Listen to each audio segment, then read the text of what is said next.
ହେଲା ପିଲେ screen show କରୁଛି ତ ନାଇଁ କି?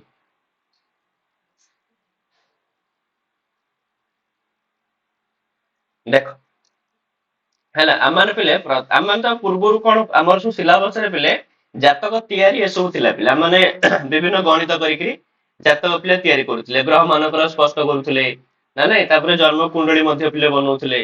ହଁ ଯୋଉଠି ପିଲେ କୋଉ ଭାବରେ କିଏ ଗ୍ରହ ରହିଲା କଣ ରହିଲା ଏଇଗୁଡାକ ବିଷୟରେ ହିଁ ଆମମାନେ କେବଳ ପଢି ଆସୁଥିଲେ ପିଲେ। ହେଲା କି ବର୍ତ୍ତମାନ ପିଲେ ଆମର ଯୋଉ ବିଚାର ଏଥିରେ ଆମର ଗଣିତ ଆଉ କିଛି ଆସିବନି ଏବେ ଆମର ପିଲେ ଫଳିତ ଉପରକୁ ଟିକେ କଥା ଆସିବ ପିଲେ। ହଁ ଜାତକରେ ପିଲେ କେମିତି ବିଚାର କରାଯାଏ କଣ କରାଯାଏ ସେଇ ଉପରକୁ ଆସିବ କଥା। ତାହେଲେ ସର୍ବପ୍ରଥମେ ସେ ପିଲେ ଦେଇଛି କାରକ କାରକର ମାନେ ହଉଛି ପିଲେ କି କାରକ କହିଲେ ଆମମାନଙ୍କର ଯୋଉଟା ଅ ଯେମିତି କି ପରିବାର ଗୋଟେ ହେଇଗଲା ଠିକ ଅଛି ପରିବାରରେ ପିଲେ ବାପା ଅଛନ୍ତି ମା ଅଛନ୍ତି ଠିକ ଅଛି ଆରେ ପିଲେ ସ୍କ୍ରିନ୍ ଶୋ କରୁନି କି?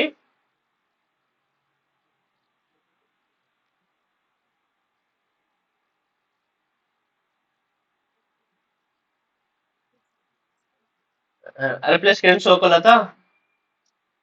ଆଜ୍ଞା ସାର୍।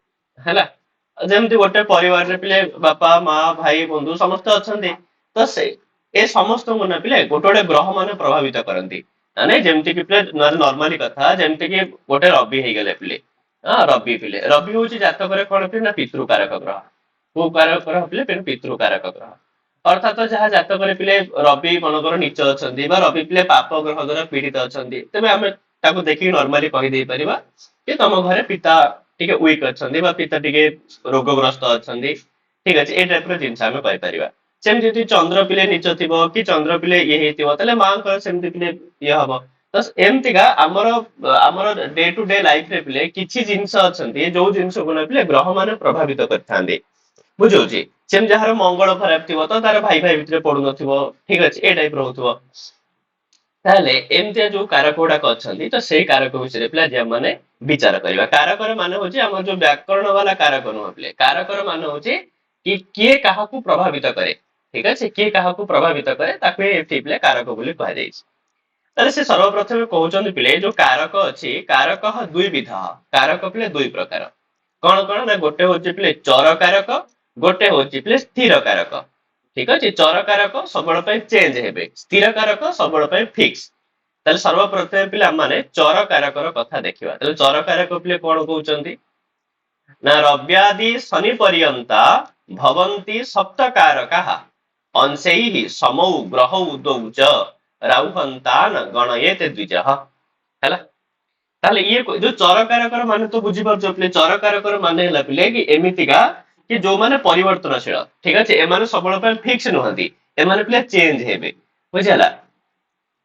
ନାଇଁ ସେ କହିଲା ପିଲେ କି ପିଲେ ରବିତଃ ଆରଭ୍ୟ ରବିଙ୍କ ଠାରୁ ଆରମ୍ଭ କରିକିରି ପିଲେ ଶନି ପର୍ଯ୍ୟନ୍ତ ତ ଶନି ପର୍ଯ୍ୟନ୍ତ ମାନେ ରାହୁ କେତୁଙ୍କୁ ବର୍ତ୍ତମାନ ଛାଡି ଦେଇକିରି ରବି ଠାରୁ ଆରମ୍ଭ କରିକିରି ଶନି ପର୍ଯ୍ୟନ୍ତ ସାତଟି ଗ୍ରହ ପିଲେ ତାହେଲେ ସପ୍ତ ଗ୍ରହାଃ ଏବ କାରକାଃ ଭବନ୍ତି ତ ସାତଟି ଗ୍ରହ ହିଁ ପିଲେ କାରକ ଅଟନ୍ତି ପରନ୍ତୁ ପିଲେ କିନ୍ତୁ କୁତ୍ରଚିତ କୋଉଠି କୋଉଠି ଯଦି ଦ୍ୱୌ ଗ୍ରହୌ ଅଂଶୈଃ ସମାନୌ ଭବତଃ ଯଦି ଦିଟା ଗ୍ରହ ପିଲା ଅଂଶରେ ସମାନ ହେଇଥିବେ ତଦା ରାହୁ ପର୍ଯ୍ୟନ୍ତମ୍ ଅଷ୍ଟୌ ଗ୍ରହାଃ କାରକାଃ ଭବିଷ୍ୟନ୍ତି ତାହେଲେ ପିଲେ ତମେ ରାହୁ ପର୍ଯ୍ୟନ୍ତ ଗଣିବ ହେଲା ବହୁତ ସୁନ୍ଦର କଥା ପିଲେ ସେ କଣ କହିଲେ ବୁଝିଗଲା ପିଲେ ଆମର ଆକ୍ଚୁଆଲି ପିଲେ ରବି ହେଲା ଚନ୍ଦ୍ର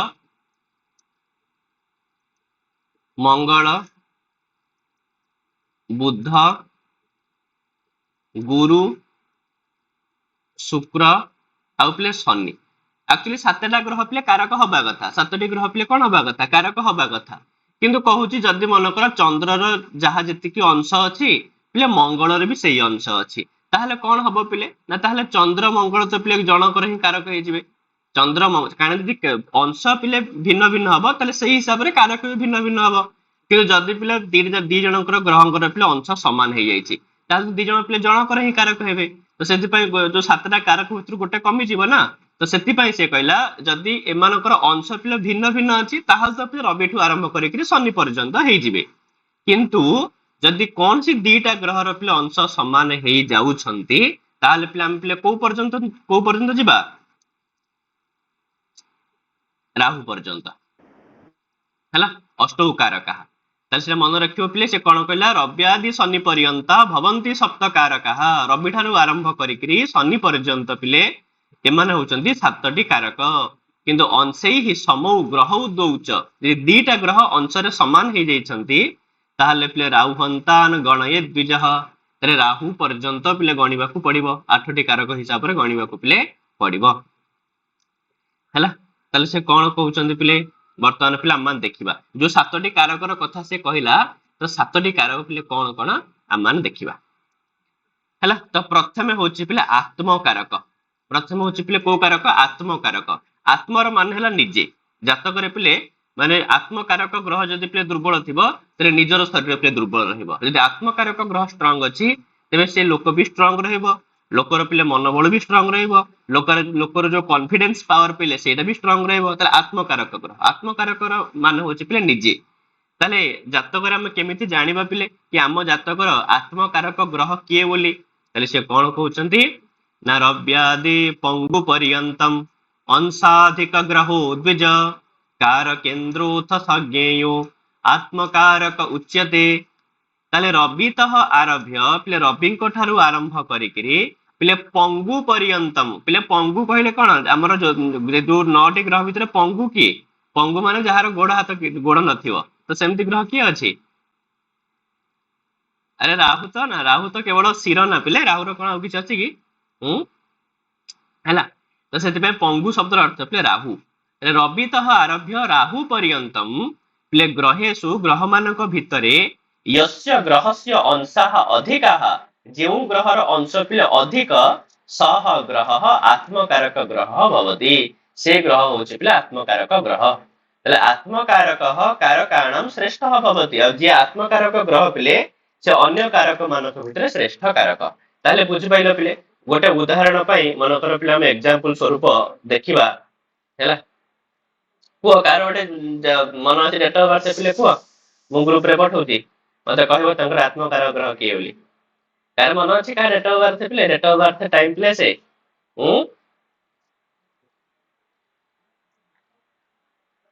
आज्ञा सर आ को रुद्रनाथ को चले डेट को सर मोर टिके क्वेश्चन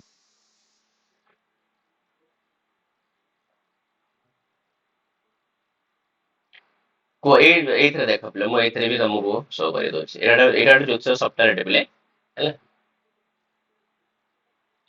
को डेट बर्थ मन अछि बरा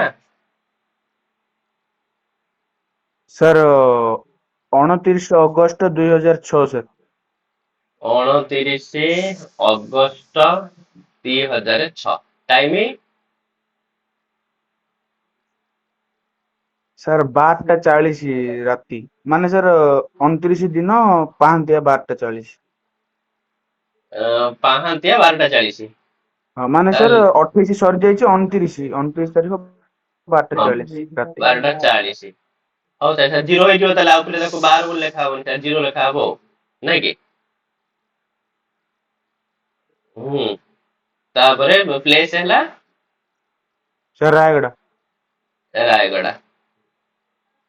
RAYA ना रायगढ़ था RAYAGADA अच्छा ठीक है चलो हैला तो ये हैला मन करा तमरा ये तमरा सोमवार एकरी मंगलवार ए होची हो नै कि आज्ञा सर ठीक तले ये हैला तमरा जातक मन करा हमें तमरा अंश पाखु पिले जीवा 12 नंबर पेज रे तु अंश ना 12 नंबर जातक करी होची सर 2 नंबर पेज रे हैला ये होची पिले तम मानक तुमको शो करो तो ये जूम भी नहीं परिबनी पिले एटा टिके काना बहुत पुराना सॉफ्टवेयर को मोर लैपटॉप नु आइयो सेति पय प्रॉब्लम होची अच्छा किछि कथा नै देखो एठी पिले हमर सब अंश किछि तुम मानु शो करथुवा जेमति देखो रवि सिंह राशि रे अछंती पिले 11 अंश हां 11 अंश 23 कड़ा 19 विकड़ा ताले सूर्य पिले अछंती 11 अंश रे ताले हमें मन कर जति पिले सॉरी तो रवि पाखे एमती लिखिदवा पिले केते ना रवि आंकर अछंती पिले 11 अंश रे तो 11 अंश लिखिले सेमती पिले चंद्र केते अंश रे अछंती ନା ଚନ୍ଦ୍ର ଅଛନ୍ତି ପିଲେ 5 ଅଂଶରେ, ତାହେଲେ ଚନ୍ଦ୍ର ଲେଖିବ ପିଲେ 5 ରେ ହେଲା, 5 ଅଂଶରେ ଲେଖିଲା। ମଙ୍ଗଳ ଅଛନ୍ତି ପିଲେ କେତେ ଅଂଶରେ, ନା ମଙ୍ଗଳ ଅଛି ପିଲେ 29 ରେ, ତାହେଲେ ମଙ୍ଗଳ ସରି ହେଲା ମଙ୍ଗଳ ଦେଖିଲ ପିଲେ 29। ତ ଏଇ ଟାଇପର ଅଂଶ ଗୁଡା କେବଳ ଲେଖା ହବ ପିଲା, ଆଉ କିଛି ଲେଖା ହବନି, କେବଳ ଅଂଶ ଲେଖା ହବ। ସେମିତି ବୁଧ ପିଲେ 8, ଗୁରୁ 18, 8 18 25 23 ହେଲା, 8 ତାପରେ 18 ତାପରେ ପିଲେ 25 ତାପରେ ପିଲେ 23। ଆଉ ରାହୁ ପିଲେ କେତେରେ ଅଛି, ରାହୁ ମନଙ୍କର ଅଛି ପିଲେ ତମର 2 ଅଂଶରେ ହେଲା, ତାହେଲେ ରାହୁ ଅଛି ପିଲେ 2 ଅଂଶରେ। ତାହେଲେ ତମେ ନିଜେ କୁହ ତ ପିଲେ, ତାହେଲେ ଏ ଜାତକ ପାଇଁ ପିଲେ ଆତ୍ମକାରକ ଗ୍ରହ କିଏ ହବ? ସାର୍ ମଙ୍ଗଳ। ମଙ୍ଗଳ ହବ ପିଲା ଆତ୍ମକାରକ ଗ୍ରହ। ତାହେଲେ ଏଇ ଜାତକ ପାଇଁ ପିଲା ଆତ୍ମକାରକ ଗ୍ରହ ହଉଛି ମଙ୍ଗଳ। ତାହେଲେ ଏଇଭଳି ଭାବରେ ପିଲେ ତମେ ବାହାର କରିପାରିବ। ସେ କହୁଛି ରବିଙ୍କ ଠାରୁ ଆରମ୍ଭ କରିକି ରାହୁ ପର୍ଯ୍ୟନ୍ତ ପିଲେ ଗ୍ରହ ମାନଙ୍କ ଭିତରେ ଯେଉଁ ଗ୍ରହର ଅଂଶ ସବୁଠୁ ଅଧିକ ସେ ଗ୍ରହ ହଉଛି ପିଲା ଆତ୍ମକାରକ ଗ୍ରହ ହେଲା। ବୁଝିଲା କି ପିଲା ଏଥର ଆତ୍ମକାରକ କାରକାଣାମ ଶ୍ରେଷ୍ଠ ଭବତି। ତାହେଲେ ତମର ମଙ୍ଗଳ ହିଁ ତମକୁ ପ୍ରଭାବିତ କରିବ। ବୁଝିପାରୁଛ ନା ନାଇଁ? ତାହେଲେ ଇଏ ତ ପିଲା ହେଇଗଲା ଆମର ଆତ୍ମକାରକ ଗ୍ରହ। ଆତ୍ମକାରକର ପରଗ୍ରହ ହଉଛି ପିଲା ଅମାତ୍ୟ କାରକ ଗ୍ରହ। ହଁ, ଅମାତ୍ୟର ମାନେ ହଉଛି ପିଲା କଣ, ମାନେ ଗ୍ରହ ଜଗତରେ ପିଲା ଯାହାକୁ ମନ୍ତ୍ରୀ ବୋଲି କୁହନ୍ତି ପିଲା, ମନ୍ତ୍ରୀ ଅମାତ୍ୟ। ଠିକ ଅଛି, ତାହେଲେ ସେ କଣ କହୁଛି ପିଲା ନା ସାର୍ ସାର୍ ଯଦି ଆତ୍ମକାରକ ଗ୍ରହ ଉଚ୍ଚରେ ଥିବ ତାହେଲେ ତାହେଲେ ସୁସ୍ଥ ସବଳ ଦେହ ରହିବ। ସୁସ୍ଥ ସବଳ ଦେହ ରହିବ। ତ ତମ ଜାତକରେ ମଙ୍ଗଳ ଉଚ୍ଚ ଅଛି ନା ନାଇଁ? ଉଚ୍ଚ ଥାଉ ବା ନିଜ ଗ୍ରହରେ ଥାଉ, ଯୋଉ ସେଉଠି ବି ଥାଉ, ଉଚ୍ଚ ବୋଲି ନାହିଁ, ମାନେ ମଙ୍ଗଳ ଠିକ ଠାକ ଥିବାର ଅଛି ପିଲେ। ବୁଝି ହଉଛି? ଏଇଟା ମନେକର ତମ ଜାତକରେ ମଙ୍ଗଳ ଅଛି ପିଲେ କୋଉଠି, ନା ସିଂହ ରାଶିରେ ଅଛି, ତ ନିଜର ମିତ୍ର ଘରେ ଅଛି, ତ ମଙ୍ଗଳ ଠିକ ଠାକ ଅଛି, ଏତେ ବି ମଙ୍ଗଳ ଖରାପରେ ନାହିଁ। ତାପରେ ସୂର୍ଯ୍ୟ ବି ନିଜେ ବି ମାନେ ଅଛନ୍ତି କୋଉଥିରେ, ନିଜ ଘରେ। ସେଥିପାଇଁ ତମର ଟିକେ କନଫିଡେନ୍ସ ପାୱାର ଅଧିକ ରହିବ। ବୁଝି ହଉଛି ନା ନାଇଁ? ଯାହାର ରବି ଦୁର୍ବଳ ଥିବ ତାର କନଫିଡେନ୍ସ ପାୱାର ପିଲେ ପୁରା କମ ରହିବ ପିଲେ ହେଲା। ଆଜ୍ଞା ସାର୍। ବୁଝିଗଲା ପିଲେ? ତାହେଲେ ଇଏ ହେଲା ଗୋଟେ କଥା। ତାହେଲେ ଆମେ ଏମିତିକା ଜାତକରୁ ପିଲେ ଆମର କିଏ ସେ ଆତ୍ମକାରକ ଗ୍ରହ ଆମେ ତାକୁ ପିଲେ ବାହାର କରିକି ପାରିବା। ତାପରେ ଆତ୍ମକାରକ ହେଇଗଲା ପରେ ଏଗୁଟା ତମେ ସବୁ କରିଥିବ ପିଲେ, କାହିଁକି ତମକୁ ପରୀକ୍ଷାରେ ପଚାରିଦବ କି ତମେ ନିଜେ ଗୋଟେ ଉଦାହରଣ ନେଇକିରି ଆତ୍ମକାରକ ଅମାତ୍ୟକାରକ ଗ୍ରହ ମାନଙ୍କୁ ବାହାର କର। ତ ତମେ ଏମିତି ପିଲେ ଯୋଉ ଗ୍ରହ ମାନଙ୍କର ପିଲେ, ଏଠି ମୁଁ ତ ଖାଲି ଅଂଶ ଲେଖିଛି, ତମେ ଅଂଶ ଲେଖିବନି, ପୁରା ଲେଖିବ ପିଲେ, ରାଶି ଅଂଶ କଳା ବିକଳା ଯେମିତି ଗ୍ରହ ସ୍ପଷ୍ଟରେ ବାହାରିଥାଏ ହେଲା। ତ ମନ ଇଚ୍ଛା ନେଇକି ଲେଖିପାରିବ, ନହେଲେ ରାଶି ଅଂଶ କଳା ବିକଳା ପିଲେ ନେଇକିରି ବାହାର କରିବ ହେଲା। ରାଶି ଅଂଶ କଳା ବିକଳା ଲେଖିବ, କିନ୍ତୁ ଅଂଶକୁ ନେଇକିରି ପିଲେ ବିଚାର କରିବ। ତାପରେ ପିଲେ ଅମାତ୍ୟ କାରକ କିଏ ହବ, ନା ଆତ୍ମକାରକ ଖେଟେନ ନ୍ୟୁନ ଭାଗೋ हि ଯଦଗ୍ରହଃ ଅମାତ୍ୟ ସଂଜ୍ଞାତସ୍ୟୈବ ଜ୍ଞାୟତେ ଦ୍ୱିଜ ସପ୍ତମ। ତାହେଲେ ପିଲେ ଆତ୍ମକାରକ ଗ୍ରହସ୍ୟ ଅଂଶେଭ୍ୟଃ ୟସ୍ୟ ଗ୍ରହସ୍ୟ ଅଂଶଃ ନ୍ୟୁନଃ ସହ ଗ୍ରହଃ ଅମାତ୍ୟକାରକ ଗ୍ରହଃ ଭବତି। ତାହେଲେ ପିଲେ ଆତ୍ମକାରକ ଗ୍ରହର ଅଂଶ ଠାରୁ ପିଲେ ଯୋଉ ଗ୍ରହର ଅଂଶ କମ ଥିବ ସେ ଗ୍ରହ ହଉଛି ଅମାତ୍ୟକାରକ ଗ୍ରହ। ତାହେଲେ ସବୁଠୁ ଅଧିକ ଯିଏ ସିଏ ହେଲା ପିଲେ ଆତ୍ମକାରକ, ଆଉ ତା ତଳକୁ ଯିଏ ରହିବ ସିଏ ହେଇଯିବ ଅମାତ୍ୟକାରକ। ତ ସେଇ ହିସାବରେ ପିଲେ ତମର ଏଇ ଜାତକରେ ପିଲେ ଅମାତ୍ୟକାରକ କିଏ ହବ? ସାର୍ ଶୁକ୍ର। ହଁ, ତ ଶୁକ୍ର ପିଲା ହବ ଅମାତ୍ୟକାରକ ଗ୍ରହ। ବୁଝିଲା? ଶୁକ୍ର ହେଇଗଲା ପିଲେ ଅମାତ୍ୟକାରକ ଗ୍ରହ। ଆଉ ସେମିତି ପିଲେ ତାପରେ କଣ କହୁଛି ପିଲେ ହେଲା, ତାପରେ ସେ କହୁଛି ଅମାତ୍ୟ ନ୍ୟୁନ ଭ୍ରାତା ଚ ଭ୍ରାତୃ ନ୍ୟୁନଂ ଚ ମାତୃକମ୍ ମାତୃକାରକ ଖେଟେନ ନ୍ୟୁନ ଭାଗೋ हि यो ଗ୍ରହଃ ସପୁତ୍ର କାରକୋ ଜ୍ଞେୟଃ ତଦ୍ଧୀନଃ ଜ୍ଞାତି କାରକଃ ଜ୍ଞାତେ कारक खेटेन हीन भागः यो ग्रहः दारकारक विज्ञेयः निर्विशङ्कं द्विजोत्तम चराश्च कारका सप्त ब्राह्मणा चोदिताः पुरः ସରି ପୁରା ହେଲା। ତାପରେ ବର୍ତ୍ତମାନ ସେ ସବୁ କଥା କହିଥିଲେ ପିଲେ, ଆଉ ଅମାତ୍ୟ ପର୍ଯ୍ୟନ୍ତ ହେଇଗଲା ପରେ ପିଲେ ଅମାତ୍ୟ କାରକ ଗ୍ରହସ୍ୟ ଅଂଶେଭ୍ୟଃ ନ୍ୟୁନଃ ଅଂଶଃ ୟସ୍ୟ ଗ୍ରହସ୍ୟ ଭବନ୍ତି ସହ ଗ୍ରହଃ ଭ୍ରାତୃକାରକଃ ଗ୍ରହଃ ଭବତି। ପିଲେ ଅମାତ୍ୟ କାରକ ଗ୍ରହ ତଳକୁ ଯିଏ ରହିଲା ସିଏ ହଉଛି ପିଲେ ଭ୍ରାତୃକାରକ ଗ୍ରହ। ତ ସେଇ ହିସାବରେ ତମର ଭ୍ରାତୃକାରକ ଗ୍ରହ କିଏ ହବ? ଶନି ହବ। ଆଉ अरे पिले 25 पर शनि अच्छी 23 रे आज्ञा शनि सर शनि हला भ्रातृकारक ग्रह हला तापर पिले भ्रातृकारक ग्रह पर जे तळु रहबो से कोन हबो ना भ्रातृकारक ग्रहस्य अंशेभ्यः न्यूनः अंशः यस्य ग्रहस्य भवन्ति सह मातृकारकः ग्रह भवति आ भ्रातृकारक ग्रहर अंश ठारु पिले कम अंश जे ग्रहर थिबो से होची पिले मातृकारक ग्रह तो तमे सेतु मातृकारक ग्रह व्यवहार कर दे परिबो तो शनि जदि हला भ्रातृकारक तले मातृकारक होचंदी पिले केसे ना बृहस्पति पिले होचंदी मातृकारक ग्रह हला बृहस्पति होचंदी पिले मातृकारक ग्रह तापर पिले मातृकारक ग्रह हेगला तापर मातृकारक ग्रहस्य अंशेभ्यः न्यूनः अंशः यस्य ग्रहस्य भवन्ति सह पुत्रकारकः ग्रह तो मातृकारक ग्रह ठारु जहार अंश पिले कम थिबो से हे जिवो कोन ना पुत्रकारक ग्रह आ सेमति पुत्रकारक ग्रह ठारु पिले बा पुत्रकारक ग्रहर अंश ठारु जहार पिले न्यून अंश थिबो से हे जिवो पिले ज्ञातिकारक ग्रह हां आ सेमति ज्ञातिकारक ग्रहर अंश ठारु पिले न्यून अंश जहार थिबो से हे जिवो पिले दारकारक माने स्त्री कारक तो एवं प्रकारेण सप्त चरकारकः ग्रहः भवन्ति एई भଳି भाबरे पिले सातटी चरकारक हेगला तमे सातटा जा चरकारक पिले क्रमशः मन रखिबो हला तो गोटे हला पिले प्रथम तो हेगला पिले आत्मकारक मन रहि जो आराम से तापर हेगला पिले हमर अमात्य कारक हला आत्मकारक अमात्य कारक अमात्य परे परे पिले पळे आसीबो केसे ना भ्रातृकारक भ्रातृ परे पिले मातृकारक हां चारि हेगला मातृकारक परे पिले पुत्रकारक पुत्रकारक परे होची ज्ञातिकारक आ ज्ञातिकारक परे होची पिले कोन दारकारक माने स्त्री कारक तो 3 4 3 7 हैला तम जातक आत्मा हे गला केसे ना मंगल अमात्य पिले होची केसे ना शुक्र हला अमात्य भ्रातृ होची केसे ना शनि होची भ्रातृ आ मातृ होची केसे ना बृहस्पति होचंदी मातृकारक आ तापर मातृकारक ठार देखो कहार कम अछि मातृकारक ठार कहार कम अछि रवि हाँ रवि है मातृकारक रवि तलकू पिले बुध बुध तलकू केसे चंद्र है ना रवि बुध चंद्र बुझला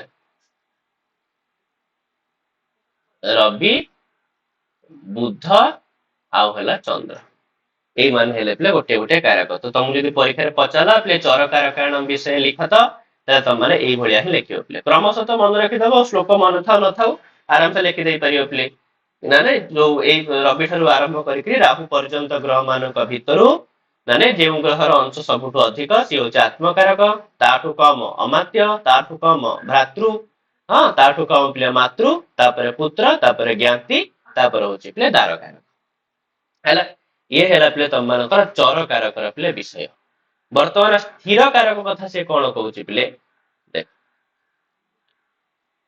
हैला स्थिर कारक कोन कहउची पिले न बलवान जायते विप्र जन्मनि रवि शुक्रयोः सपितृकारको ज्ञेयो निर्विशंकं द्विजोत्तम चंद्रारयोश्च बलवान मातृकारक उच्यते भौमतस्तु विशेषेण भगिनी दार भ्रातृकौ बुधात्मा तुलमाख्यातो मातृतुल्यानपि द्विज गुरुणा चात्र विज्ञेय पुत्र स्वामी पितामहः हला पिले स्वभार्या मातृपितरौ तथा मातामही द्विज भृगुद्वारा विजानीयात् एतेषां शुक्रकारकः वर्तमान पिले माने हला ग्रह मानकर परमानेंट कारक हला इसेते पे मन पिले स्थिर कारक बोली कहा जाउची अर्थात प्रति ग्रह एमान सबबेळ पई एई जिंस को ही प्रभावित करि थांती पिले ताले प्रथमे कोन कहिला पिले ना जन्म समय रे रवि शुक्रयोः मध्ये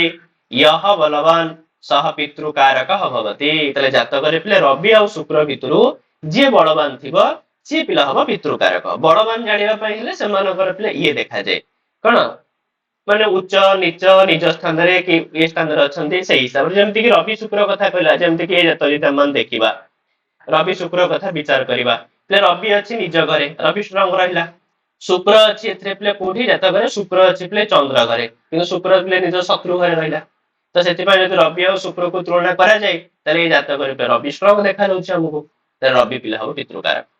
ହଁ ତାହେଲେ ସେଥିପାଇଁ କହିଲା ପିଲେ ଜନ୍ମ ସମୟରେ ରବି ଶୁକ୍ର ଭିତରୁ ଯିଏ ବଳବାନ ହେଇଥିବ ସିଏ ପିଲେ ପିତୃକାରକ ହବ। ଏଇଟା ମୁଁ ନର୍ମାଲି କହିଲି ପିଲେ ଓଭରାଲି, କିନ୍ତୁ ଆକ୍ଚୁଆଲି ପିଲେ ବଳବାନ ଏମିତି ଦେଖାଯାଏନି, ତାର ସ୍ୱତନ୍ତ୍ର ଗୁଣ ମାନେ ଗଣିତ ଅଛି ପିଲେ। ଠିକ ଅଛି, ତ ନର୍ମାଲି ଆମେ ତ ଜାତକ ପିଲେ କାହାର ଦେଖିଲା ବେଳେ ଏତେ ତ ଗଣିତ କରିପାରିବାନି, ତ ଓଭରାଲି ପିଲେ ଆମେ ମାନେ ଦେଖିକିରି ଜାଣିପାରିବା, ଅନୁମାନ ଲଗେଇ ପାରିବା। ତାହେଲେ ଜନ୍ମ ସମୟରେ ପିଲେ ରବି ଶୁକ୍ର ଭିତରୁ ଯିଏ ବି ବଳବାନ ହେଇଥିବ ସିଏ ହବ ପିଲେ ପିତୃକାରକ। ପୁନଃ ପିଲେ ଚନ୍ଦ୍ର ମଙ୍ଗଳ ୟୋହ ମଧ୍ୟ, ଚନ୍ଦ୍ର ଆଉ ମଙ୍ଗଳ ଏ ଦି ଜଣଙ୍କ ଭିତରେ ଯିଏ ବଳବାନ ହବ ସିଏ ହବ ପିଲା ମାତୃକାରକ। ନା ନାଇଁ, ଚନ୍ଦ୍ର ଆଉ ମଙ୍ଗଳ ଭିତରୁ ପିଲେ ଯିଏ ବଳବାନ ହବ ସିଏ ହବ ମାତୃକାରକ। ଯେମିତି ଏଇ ଜାତକରେ ଯଦି ଆମେ ଦେଖିବା ଚନ୍ଦ୍ର ମଙ୍ଗଳ କଥା, ତାହେଲେ ମଙ୍ଗଳ ପିଲେ ନିଜର ମିତ୍ର ଘରେ ଅଛି, ଚନ୍ଦ୍ର ନିଜର ପିଲେ ଶତ୍ରୁ ଘରେ ଅଛି, ମାନେ ଚନ୍ଦ୍ର ପିଲେ ଶୁକ୍ର ଘରେ ଅଛି। କିନ୍ତୁ ଗୋଟେ ସୁନ୍ଦର କଥା ହେଲା କଣ ପିଲେ, ଚନ୍ଦ୍ର ଆଉ ଶୁକ୍ର ଭିତରେ ପିଲେ କଣ ହଉଛି ନା ସ୍ଥାନାନ୍ତର ଯୋଗ ପିଲା ହଉଛି ହେଲା। ତ ଏଇଟା ଗୋଟେ ବହୁତ ସୁନ୍ଦର ଯୋଗ ଜାତକରେ ଅଛି, ବୁଝିଲ। ତ ସେଥିପାଇଁ ଯଦି ଦେଖିବା କଥା ପିଲେ, ତାହେଲେ ମଙ୍ଗଳ ମିତ୍ର ଘରେ ଅଛି କିନ୍ତୁ ଚନ୍ଦ୍ର ପିଲେ ଶତ୍ରୁ ଘରେ ଅଛି, ତାହେଲେ ନିହାତି ଭାବରେ ମଙ୍ଗଳ ହିଁ ବଳବାନ ହବ ଏଥିରେ ବି, ବୁଝିଲା। ତାପରେ ବି ଆଉ କଣ କଥା ନା, ଯେହେତୁ ଚନ୍ଦ୍ର ପିଲେ ତୁଳାରେ ଅଛି, ସେ ଆଉ କିଛି ସମୟ ପରେ ନିଜର ନିଚକୁ ପଳେଇବ, ନିଚା ଭିଳାଷୀ ଅଛି, ଏ ଦୃଷ୍ଟିରେ ମଧ୍ୟ ମଙ୍ଗଳ ହିଁ ବଳବାନ ଅଛି, ବୁଝିଲା। ତ ଏଇଭଳି ଭାବରେ ଆମେ ମାନେ ପିଲେ ଦେଖିପାରିବା, ବିଚାର କରିପାରିବା। ତାହେଲେ ଆମର ଏଥିରେ ଜାତକରେ ପିଲେ ମାତୃକାରକ ଥିଲେ କିଏ ହବ, ମାତୃକାରକ ଥିଲେ ହବ କିଏ ସେ ନା ଚନ୍ଦ୍ର ପିଲେ ଏଠି ହବ ମାତୃକାରକ ହେଲା। ଯେହେତୁ ଚନ୍ଦ୍ର ମଙ୍ଗଳ ଭିତରେ ପିଲେ ସରି ମଙ୍ଗଳ ଷ୍ଟ୍ରଙ୍ଗ ଅଛି, ମଙ୍ଗଳ ପିଲେ ହବ ସାର୍। ମଙ୍ଗଳ ହବ ପିଲେ ମାତୃକାରକ। ଆଉ ସେ କହୁଛି ପିଲେ ମଙ୍ଗଳ ବିଶେଷ ରୂପେଣ ଭଗିନୀ ଶ୍ୟାଳକୟୋଃ କାରକ ଭବତି। ଆଉ ମଙ୍ଗଳ ବିଶେଷ ଭାବରେ ନିଜ ଭଉଣୀର ଆଉ ପିଲେ ଶ୍ୟାଳକ ମାନେ ଶଳା, ଠିକ ଅଛି, ତ ତାର କାରକ ହେଇଥାଏ। ତ ଶ୍ୟାଳକ ଶଳାର ବି ହେଇପାରିବ, ଶାଳୀର ବି ହେଇପାରିବ, ଠିକ ଅଛି। ଭଗିନୀ କହିଛି ଭାଇର ବି ହେଇପାରିବ। ତାହେଲେ ମଙ୍ଗଳ ପିଲେ ବିଶେଷ ଭାବରେ ଭଗିନୀ ଆଉ ଶ୍ୟାଳକୟୋଃ କାରକ ଭବତି।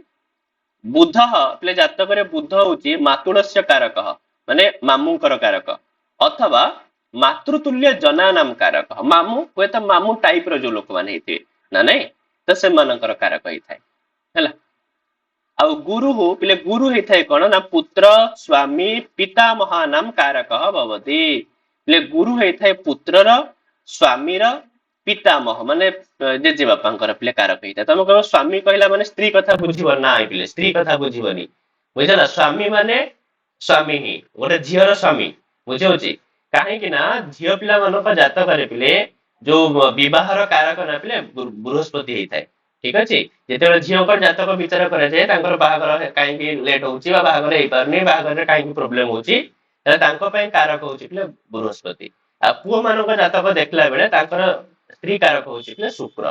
ସେଥିପାଇଁ ଦେଖ ଶୁକ୍ର ପତ୍ନୀ, ଶୁକ୍ର ହଉଛି ପିଲେ ପତ୍ନୀ, ଠିକ ଅଛି, ପତ୍ନୀର ଆଉ ପତ୍ନୀ ପିତୃ ପତ୍ନୀର ବି ହେଇଥାଏ, ଆଉ ତା ସହିତ ପିଲେ ପତ୍ନୀର ପିତା ମାନେ ମାନେ ଶାଶୁ ଶ୍ୱଶୁର ଯାଉ କହୁଛନ୍ତି, ତାଙ୍କର କାରକ ହେଇଥାଏ।